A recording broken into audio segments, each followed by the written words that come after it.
कि ये पूरे बिहार में आम चर्चा है कि जब लोकसभा के चुनाव हुए तो इन्होंने अपने बच्ची के लिए टिकट खरीदा।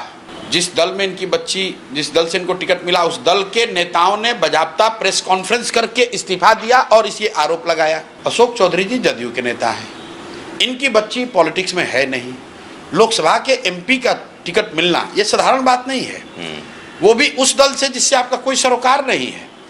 इसीलिए मैंने इनका नया नाम दिया है, ये सर्वदलीय नेता है। देश में, बिहार में हम लोग देखते हैं नेता दल बदलता है, उस पर आरोप भी लगता है। अशोक चौधरी ने एक अलग लेवल की पॉलिटिक्स शुरू कर दी। इन्होंने तय किया दल बदलने की जरूरत ही नहीं, सब दल में एक बार में ही शामिल हो जाओ। बाबूजी कांग्रेस में, ये खुद जदयू में, बेटी लोजपा में और दामाद आरएसएस भाजपा में। तथ्य है भाई, उन्होंने कहा कि भाई दामाद कैसे हो गया, तो कह रहे हमारा गाँव तो आरएसएस भाजपा कोटा से हुआ है। एट ए टाइम आप सारे दल में हैं, जो हम लोग गाँव देहात में कहते हैं ना, घी कहीं भी गिरेगा तो थाली में ही गिरेगा। तो इनका कोई दल नहीं है, ये सर्वदलीय नेता है। इसके बावजूद डर इतना है, मालूम है कि नवंबर के बाद बेरोजगार होने वाले हैं, तो 58 साल की उम्र में ये आदमी जाकर प्रोफेसर हो। आप बताइए, 58 साल की उम्र में पटना यूनिवर्सिटी में मिनिस्टर रहते हुए ये आदमी हो गए असिस्टेंट प्रोफेसर। प्रोफेसर बनने का क्राइटेरिया क्या है? उसमें ग्रेजुएशन का मार्क्स चाहिए, उसमें नीट और जेआरएफ चाहिए, उसमें पीएचडी का पेपर का चाहिए, कितने आपने पेपर पब्लिश किए हैं, ये 4-5 महत्वपूर्ण चीजें। ये एडवर्टीजमेंट पहले का आया हुआ था 2020 के पहले।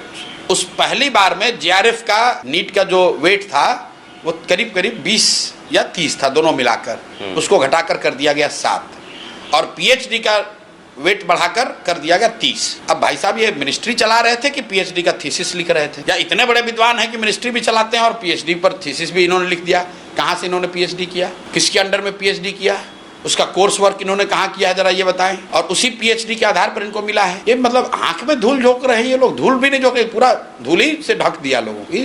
बेशर्मी की हद है। मोरालिटी की तो बात ही मत कीजिए भाई, आप मिनिस्टर हैं, एमएलसी हैं, साथ में आप जाके प्रोफेसर भी बनिएगा। बिहार के लाखों बच्चे पढ़ लिख कर बेरोजगार बैठे हैं, जेआरएफ नीट करके बैठे हुए हैं, और आप प्रोफेसर भी रहिएगा, आपकी बेटी भी एमपी रहेगी, आपका दामाद यहाँ धार्मिक न्यास बोर्ड चलाएगा, मिनिस्टर भी आप ही रहिएगा, उगाही भी आप ही के। इसमें क्या साक्ष्य की जरूरत है?